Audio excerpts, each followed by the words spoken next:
แทนที่สิตกใจเนาะเพราะว่าเลนจับเกาะมาถ่าย สวัสดีทุกคนวันนี้ทางครอบครัวพวกเราจะพาท่านผู้ชมไปเที่ยวสวนเป็ดหรือว่าสวนฟาร์มรีสอร์ทอยู่ที่ท่าแตงวันนี้การเดินทางของพวกเราก็ออกคือสวยแน่เพราะว่าเพื่อหากาเกี่ยวหลังจากสมัครสมาพระอยู่เฮือนรวมแม่นั่นเองท่านผู้ชมเพื่อลูกหลานได้อวยพรให้แม่จงมีสุขภาพแข็งแรงอนามัยสมบูรณ์เป็นของโพมใส่ให้ลูกให้เต่าทั้งเป็นการขอบุญขอคุณขอให้คุณแม่อโหสิกรรมให้กับลูกหลานว่าลูกเต่าในระยะผ่านมาท่านผู้ชมกำลังเห็นอยู่นี่แม่นเมียของข้าพเจ้าเองสีภรรเมียกำลังเซลฟี่ยังไงบรรดาป่าก็มาถ่ายแน่เนี่ยข้าพเจ้าก็เซลฟี่ยังไงถ่ายบรรยากาศโดยรวมของสวนน้ำหรือว่าสวนฟาร์มรีสอร์ท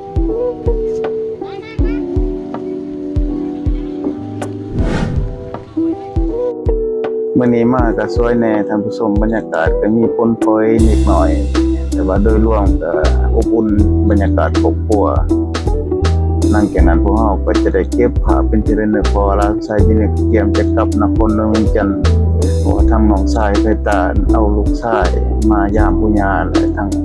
ป้าลุงพาลูกพาหลานมาท่องเที่ยวที่สวนน้ำตามโปรแกรมพวกเราโปรแกรมทัวร์พวกเรามื้อนี้มันจะได้ไปเที่ยว 3-4 จุดจะมีสถานที่ท่องเที่ยวได้นั่นและบรรยากาศจะเป็นยังไงขอให้ท่านผู้ชมติดตามไปพร้อมๆกันบรรยากาศของการท่องเที่ยวแบบครอบครัวอบอุ่นของพวกเราไปพร้อมกัน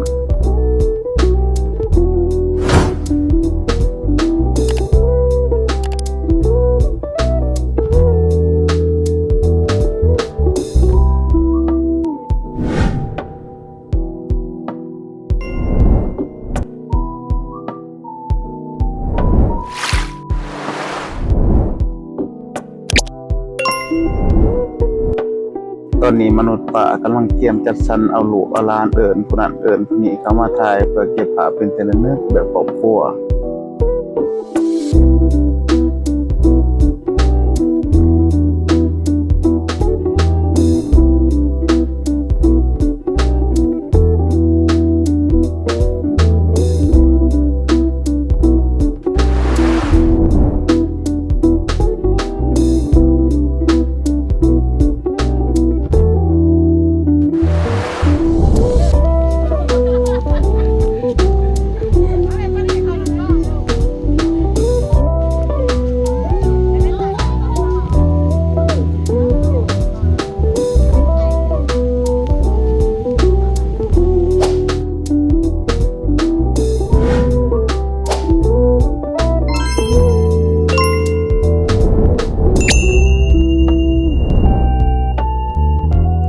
ตอนนี้สิภรรเมียยืนถามว่าเฮ้ยจะสิลงปันเป็ด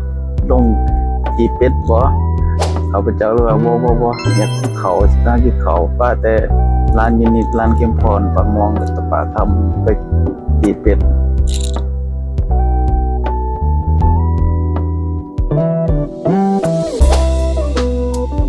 เอาออกก็สวยคือเขาพเจ้าว่าเบื้องต้นท่านผู้ชมมาฮอดที่ก็ใช้เวลาบ่ดนแต่ว่าเอาออกสวยก็มาฮอดประมาณ1 หรือ 2 โมงท่านผู้ชมไปหิ้วเขาฉะนั้นสีภรรเมียและก็ครอบครัวหรือว่าลูกเทวดาของข้าพเจ้าควรพักทับเพื่อเตรียมเสบียงอาหารรอท่าลูกหลานจะได้สันเขาเที่ยงแต่ท่านผู้ชมคือสิบ่มันเที่ยงแล้วเพราะว่ามันเลยไป 2-3 โมงบรรยากาศแบบต่างประเทศเลยท่านผู้ชมมีฝนพรอยน้อยๆนี่เฮ็ดให้อากาศชุ่มเย็นบ่อบอ้าวปานใดขึ้นมาปากซองนี่บรรยากาศถือว่าเย็นหลายท่านผู้ชมสีภรรเมียและกับลูกเทวดาครับพระเจ้าก็ตะเวนหาอาหารว่าสินั่งใช้ยังตกลงกันบ่ได้ระหว่างลูกเทวดาของข้าพเจ้าเอง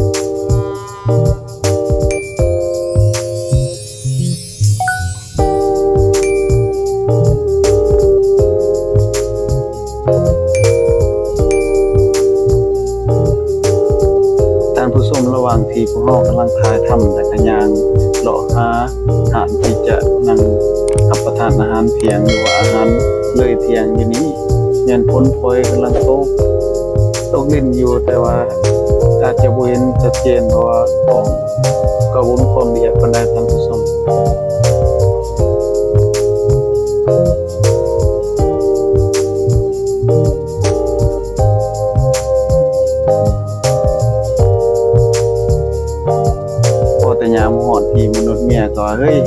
โหค่อยแน่บ่อยากถ่ายกับโลกเอาสิคีนได้บ่ท่านผู้ชมแน่นอนท่านผู้ชมแม่นแล้วคีนบ่ได้เป็นถ่ายแจ๊กเพิ่นย่างไปอีกบ่พอเท่าใดอยู่นี่ก็คืองามเนาะเนาะมันว่าลูกสาวจนอยากเมื่อยถ่ายนำเลยลูกสาวหลาข้าพเจ้าอันนี้เบิ่งไปเบิ่งมา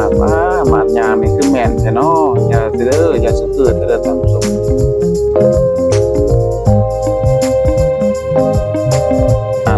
นานเว้าบ่เท่าใดเอาอีกเฮ้ยถ่ายให้ข่อยอีกแน่บัดนึงบัดว่าแจ๊กลูกว่าไปแม่ไปอย่ากินข้าวแล้วนี่สวยเลยเพื่อสิฮอดร้านอาหารนี่เที่ยวแต่ถ่ายรูปนี่บ่ได้กินข้าวเลย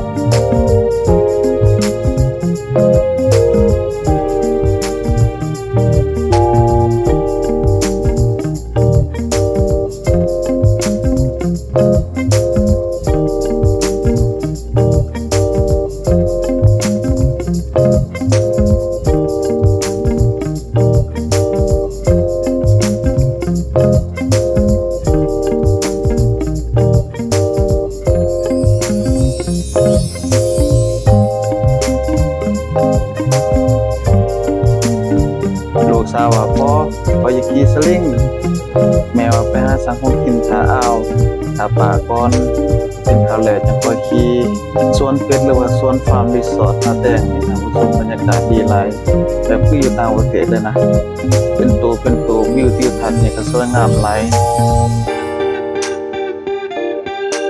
พวกเฮามานี่ก็ถ่ายของปีใหม่ในระหว่างวันที่18-19ทราบแต่ว่าท่านผู้ชมแขกก็ยังขับผ่านหน้าแหน่งอยู่มีคนมาเที่ยวพาครอบครัวมาเที่ยวหลายอยู่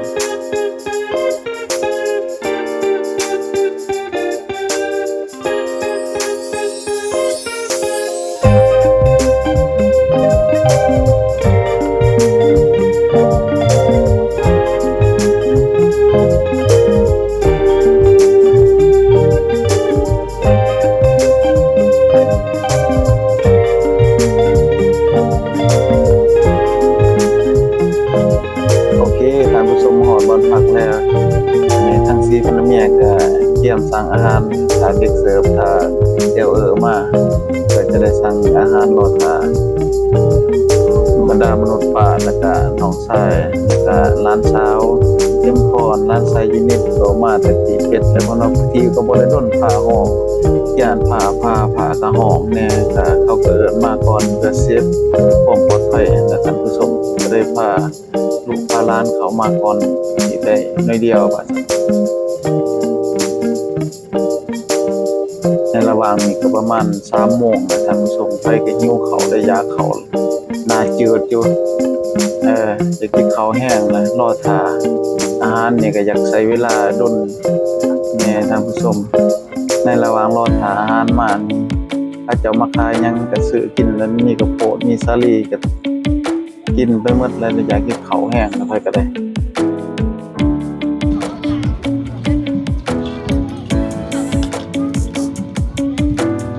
ต่างคนต่างอยากกินข้าวหิวข้าวแห้งท่านผู้ชมแน่บังหากันก็จนบ่จือจนอยากลืมว่าไผเป็นไผตามือตาลายแห้ง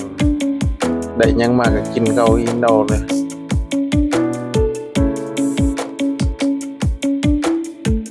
ภายหลังกินได้ระยะหนึ่ง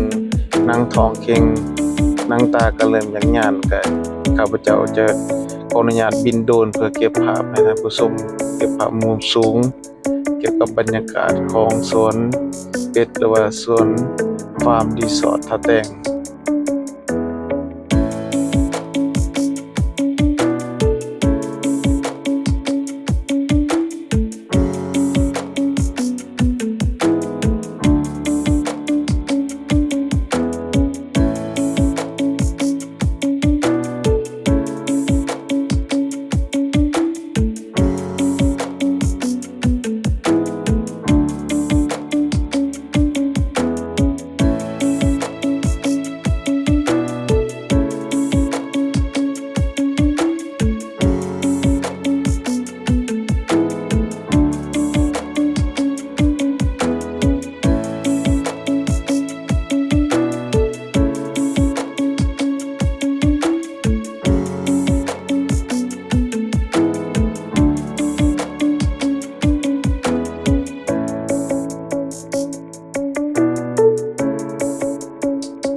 แดดยังมันดุน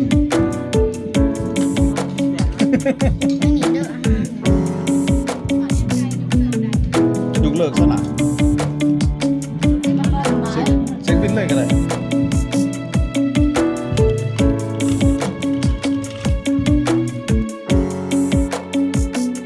กำลังครอบครัวพวกเราได้กินข้าวอิ่มแล้วก็จะได้เดินทางไปเที่ยวอยู่สวนสนุกต่อเพราะว่าจะได้ไปเที่ยวน้ำตกจำลองและภาพบรรยากาศของสวนงามและถ่ายเป็นภาพที่ระลึกเก็บไว้เป็นความทรงจำสำหรับครอบครัวของเรา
นั่นท่านผู้ชมคงเดาออกว่า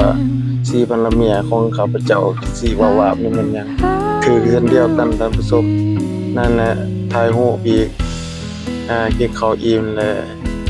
เพิ่นว่าถ่ายรูปอีกเฮ้ยเก็บเป็นภาพที่ระลึกเอิ้นลูกเอิ้นหลาน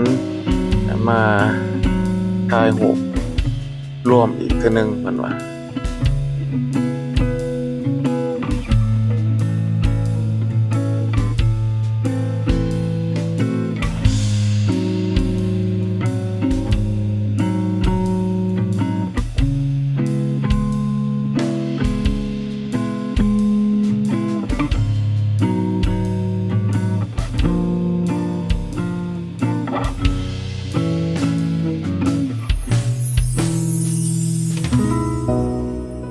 เพราะว่าน้องชายมาแต่เวียง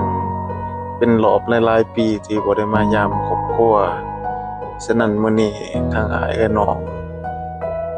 ก็ได้ติดพาทางร้านยูนิคแน่แล้วก็ทางครอบครัวทางลูกทางหลานมาเที่ยวแน่เพราะว่ากลับมาเวียงอีกก็บ่ฮู้ว่าจักอีกจักปีจังสิได้ลงมายามทางบ้านทางสารวัตรและฉะนั้นจึงอยากพาทางร้านชายยูนิคและมาเที่ยวใกล้จะกลับเวียงแล้วเด้ก็คือท่านผู้ชมมาโฮมกันและเวียงกับสารวัตรก็บ่ไกลปานใดท่านผู้ชมระยะทางก็700 กิโลแต่ว่าก็บ่พอจะได้มายามกันท่านผู้ชมก็มีความจำเป็นอีหลีแต่ว่าแต่ทั้งปัจจัยอื่นนำแหละท่านผู้ชมเอ้ยเพราะว่ายกปัจจุบันนี้ก็เศรษฐกิจแน่หลายอันหลายแนวท่านผู้ชมอันนี้ก็บ่ว่ากันแต่ใดๆก็ดีวันนี้ก็ถือว่าอบอุ่นที่สุดสำหรับการมาเที่ยวแบบครอบครัวของข้าพเจ้าตอนนี้เป็นนาทีของบรรดาป่าเพิ่นกำลังจัดสรรหามุมของอยู่สิถ่ายรูปให้บรรดาลูกหลานถ่ายมุมใดสิถ่ายเซลฟี่ตัวใดมันสิสวยงามช็อตแต่ละช็อตนี้โดยกำกับทั้งหมดเป็นจากมนุษย์ป่าท่านผู้ชมกำลังเห็นบ่เมียข้าพเจ้ากำลังสีวาวาแม่นอีกแล้วท่านผู้ชม ถ่ายหกปูกับครัวพุ่นน่ะเอาอีกจักโปหนึงเป็นทีละหนึ่งพุ่นน่ะบ่ทันได้ถ่ายหกปูหกครอบครัวนำกันจักภาพสร้างภาพกันแนมบ่เห็นไผแนมหน้าแนมหลังบ่เห็นไผมาเอาเละมาถ่ายแหน่ตัดภาพไปสวนสินก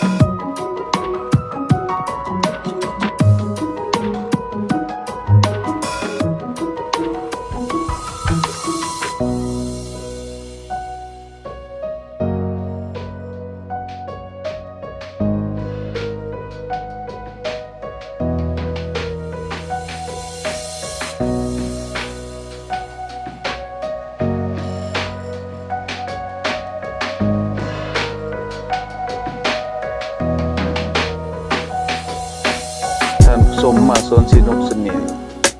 แบบลักษณะคือสวนเขาเจ้าปรับปรุงหรือว่าใดๆครับเขาเจ้าก็บ่ฮู้แต่ว่ามาสุดก่อนจะมีเสียงน้ำตกจะมีน้ำตกน้ำพุให้อาบให้เล่นจะมีเสือสุสีให้เซามีหางขายเครื่องแต่ว่ามาสุดนี้แม่นเขาจะปิดกิจการหรือว่าปรับปรุงอันนี้ก็บ่แน่ใจแต่ว่าโดยรวมทิวทัศน์ก็โอเคอยู่ท่านผู้ชม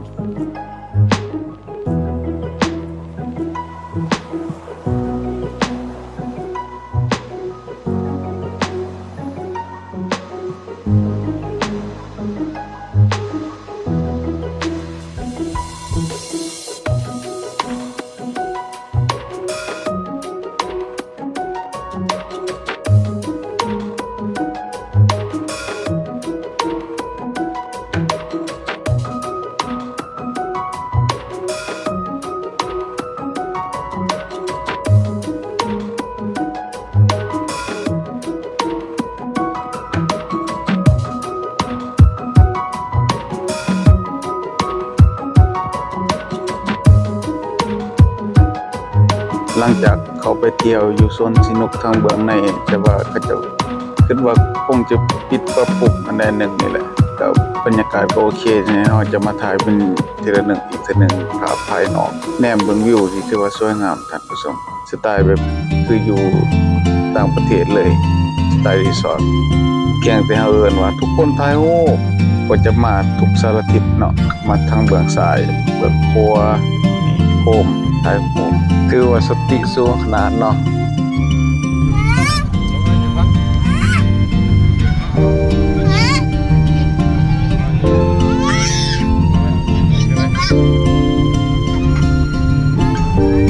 ภายหลังพวกเฮาถ่ายรูปแล้วทางคณะทัวร์พวกเฮาก็จะ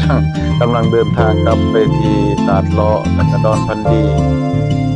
เพราะว่าในโปรแกรมทัวร์มื้อนี้แม่นยังอีก2จุดที่ทางพวกเฮาจะต้องได้ไปเที่ยว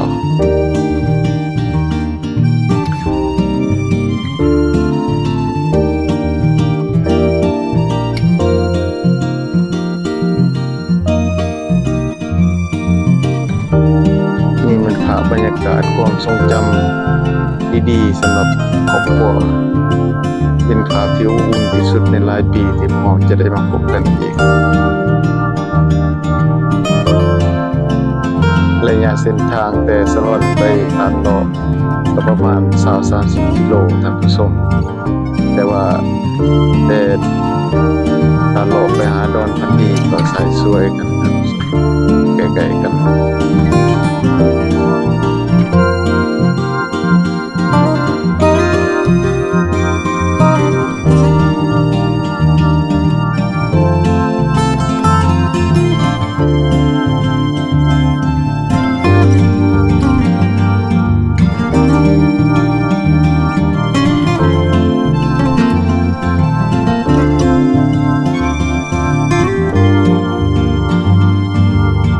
ระหว่างเส้นทางการเดินทางไปท่องเที่ยวนั้นสองภาคข้างของเส้นทางทั้งสองเบื้องก็จะเห็นทิวทัศน์ธรรมชาติที่สวยสดงดงามภูผาประดงที่อุดมสมบูรณ์และอากาศที่มิตรต่อห่างไกลธรรมชาติที่สวยงามถ้าหากท่านผู้ชมหากได้มีเวลาและมีโอกาสก็อย่าลืมไปแวะเที่ยวกับสถานที่ท่องเที่ยวที่ข้าพเจ้าได้แนะนำเดินนำพาเที่ยวในมื้อนี้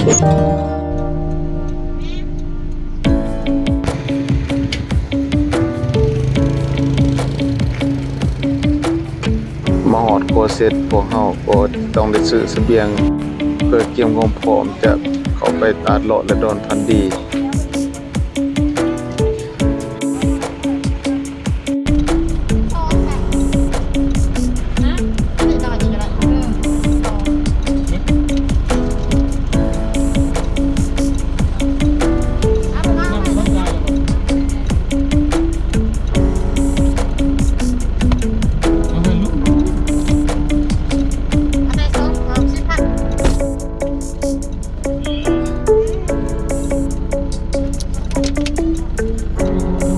ภายหลังทีมงานพวกเฮาซื้อเสบียงอาหารเตรียมความพร้อมแล้วเฮาก็เริ่มเดินทางเข้าที่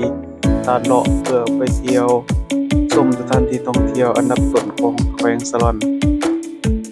การเดินทางมุ่งหน้าไปที่ตาดเลาะก็ใช้เวลาบ่ดนแต่กว่าเส้นทางตาดเลาะก็ระยะราวๆประมาณ5-6 กิโลเท่านั้นในที่สุดคณะทัวร์พวกเฮาก็เดินทางมาฮอดสถานที่ท่องเที่ยวตาดเลาะนั่นเองสถานที่ท่องเที่ยวตาดเลาะนี่ดังที่ข้าพเจ้าเกริ่นในเบื้องต้นท่านผู้ชมแม่นขึ้นกับแขวงสะลอนซึ่งเป็นสถานที่ท่องเที่ยวอันดับต้นๆของแขวงสร้างชื่อเสียงให้นักท่องเที่ยวได้ฮู้แขวงสะลอนมีแขกหรือว่านักท่องเที่ยวเดินทางมาเที่ยวชมแวะเวียนเป็นกระแสตอบรับที่ดีหลายมีทั้งนักท่องเที่ยวทั้งภายในและต่างประเทศมาเที่ยวชมอย่างคับคั่นแน่น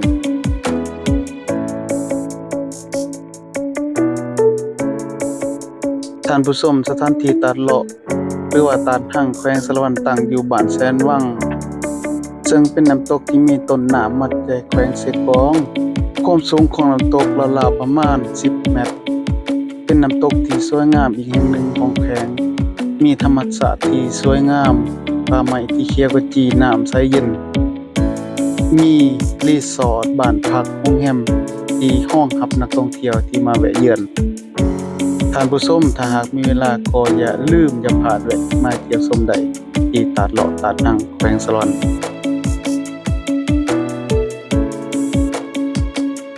เส้นเก่าเส้นเดิมท่านผู้ชม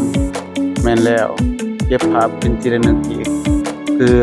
เป็นความทรงจำที่ดีไว้ให้ลูกหลานได้เบิ่งในอนาคตไปเล่นน้ำไป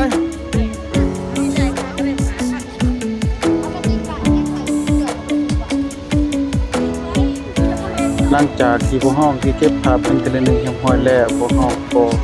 จะเดินทางไปเที่ยวชมเป็นแหล่งสุดท้ายนั่นก็คือดอนพันดี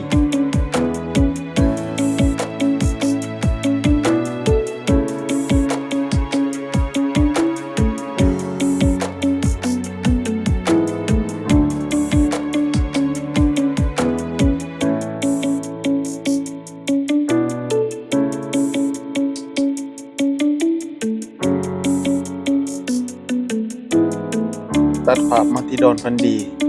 ดอนพันดีห่างจากตาดเลาะประมาณ 2-3 กิโลเป็นแหล่งท่องเที่ยวหากเปิดให้บริการใหม่และมีกิจกรรมหลากหลายให้นักท่องเที่ยวได้เลือกลิ้นบ่ว่าจะเป็นซิปไลน์สลิงป้องน้ำปั่นเป็ดเป็นต้นและกิจกรรมอื่นๆหลากหลายให้ท่านเลือกลิ้น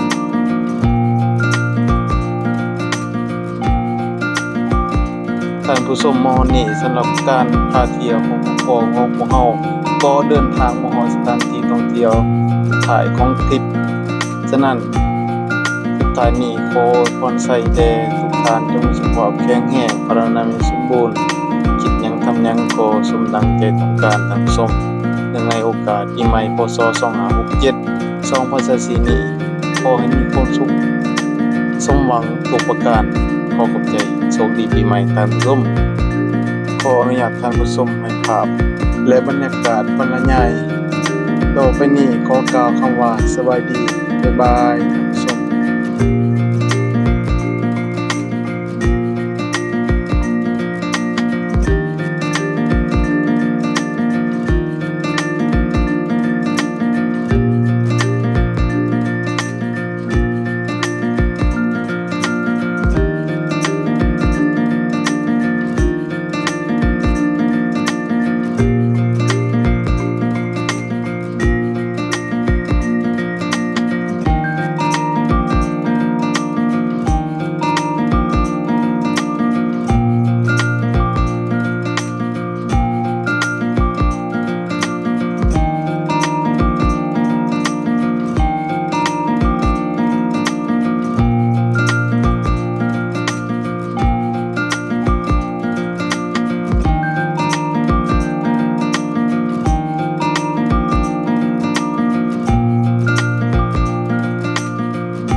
จะมากินแต่หนาเว้ย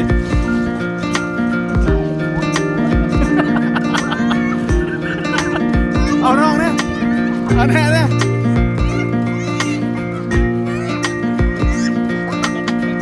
ได้ปะเละๆเอาร้านไหนเละค่าอย่าง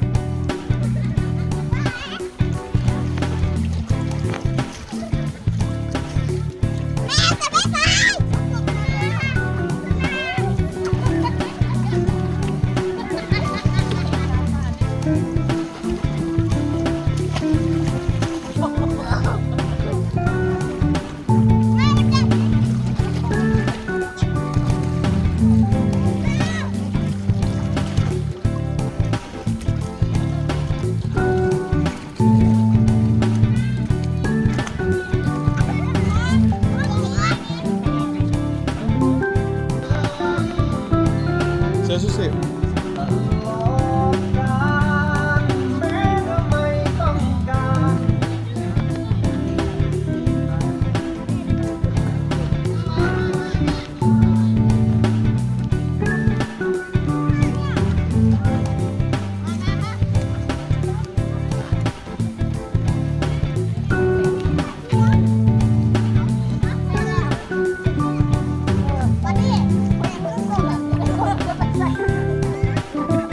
เอาขึ้นนะแม่ขึ้นเท่านั้นหน่อยเว้ยอยู่นี่ขึ้นในบ้านมึงนะ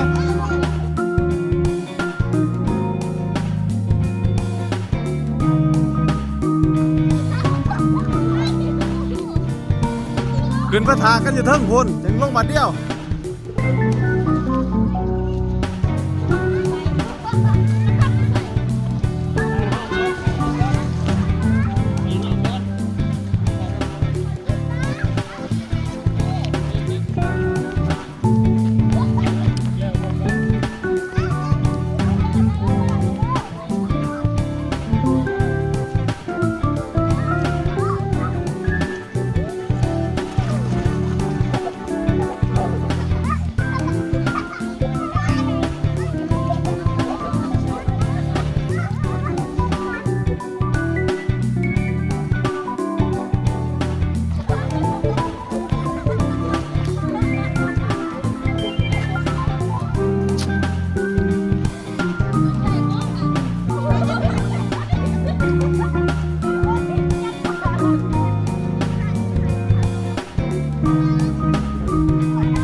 เสือใส่ไหมเสือชูชีพจ้ะ